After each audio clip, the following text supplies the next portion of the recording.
Hi there, today I'll be making mozzarella.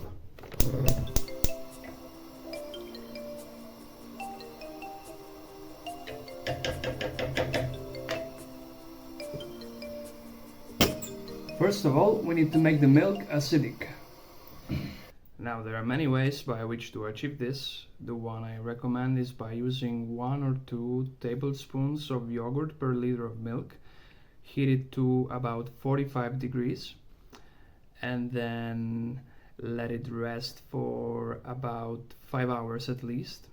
The method I use is a bit different because I use the native microorganisms within the milk, but well, I think you better stick to the yogurt. You can also do this potentially by using citric acid, but just think about it. Compare natural milk fermentation, which converts lactose into lactic acid, as is in the yogurt, and therefore you can easily, by logic, compare the taste of a yogurt with the taste of a lemon that contains citric acid. Taste-wise, it cannot be the same, so I think this way is much tastier than the other way. But of course, yeah, some people value ease, some people value taste. Oh, and one more thing, if you have a chance, I would recommend milk that is naturally coming with high fat. So for example, this one for me is like gold. There is in the surroundings a breed of red cows, and typically red cows have a higher percentage of fat. This milk has around 5%. In general, the more the milk is fatty, the more it's kind of tasting a bit more like butter, you know. So it's also very good to drink.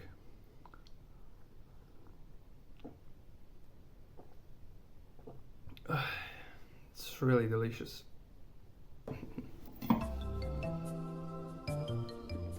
The milk has now reached the temperature around 30 and 40 degrees. Because it's close to the body temperature, is slightly lukewarm. Therefore, now I'm gonna add a bit of rennet. And the amount of rennet depends on the type of rennet. So for that, the information on the rennet package should be consulted.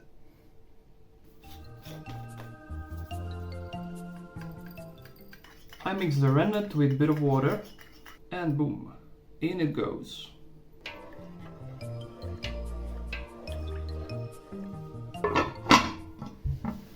And now I let it rest for about half an hour. So the curd comes up and the whey goes down.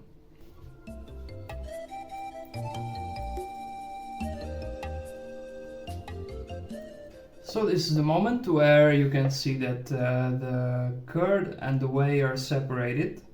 Therefore we can now break the curd into pieces that resemble more or less the size of a nut, I would suggest.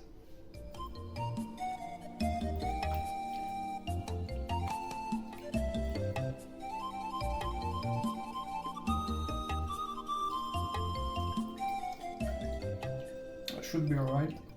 Now the curd that has been broken needs to rest in the whey, because this whey is gonna become as a one shape on the bottom.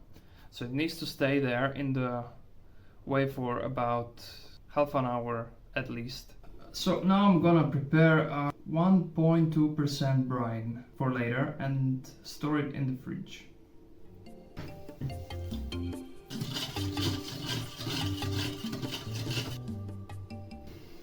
Now we gotta take the curd and break it again, and then use boiling water to stretch it.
That's all. So the cheese is now in the cold water, in the cold brine, and within half an hour it should be already ready.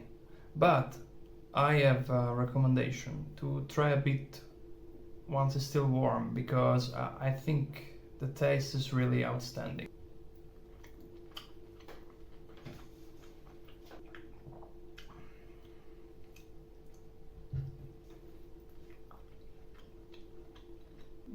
I think this is one of the best products to make by yourself because of the taste. I mean, I would describe it as some amplified milk taste. I think there's really few things that taste this good by themselves.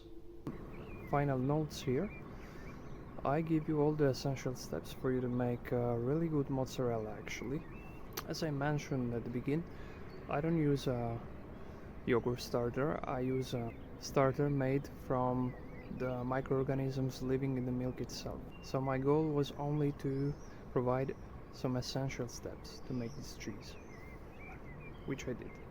If you want to make it with your own starter, well yeah, I think the result will be even better, well probably the best.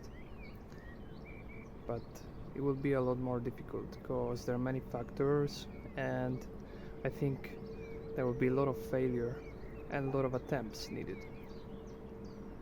And most probably a lot of research as well. In any case, I wish you luck. Take care, see you on the next one.